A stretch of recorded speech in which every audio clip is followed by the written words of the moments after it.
আসসালামু আলাইকুম। অনেকদিন ধরেই তিনতলায় যাওয়া হয় না, তার জন্য আজকে ভাবলাম বিকালবেলা তিনতলায় যাই। তো আস্তে আস্তে সূর্যটা প্রায় ডুবে গিয়েছিল। আজকের ওয়েদারটা মোটামুটি ভালোই ছিল। আমার আম্মু নিচে একটা লাউ গাছ বসাইছিল, তো ওইটা দেখতেই এসেছি। তো এই লাউ গাছটার মধ্যে মাশাআল্লাহ ভালোই লাউ ধরছিল, অনেকগুলোই লাউ ধরছিল।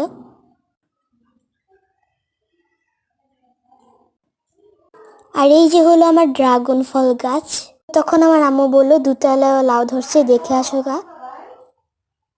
তো তারপর আমি দোতলায় গেলাম। দরজা খুলতে না খুলতে আমার বিড়াল এখানে হাজির হয়ে গেছে। তো দোতলায় এসে দেখি মাশাআল্লাহ অনেক বড় একটা লাউ হয়েছে। এই লাউটা আরো অনেক বড় হবে।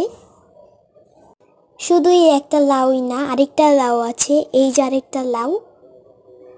এই লাউটাও মোটামুটি ভালোই বড় হয়েছে মাশাআল্লাহ। তো দুইটা লাউ মোটামুটি ভালোই বড় হয়েছে। সবাই ভালো থেকো, আজকের মতো সবাইকে টাটা।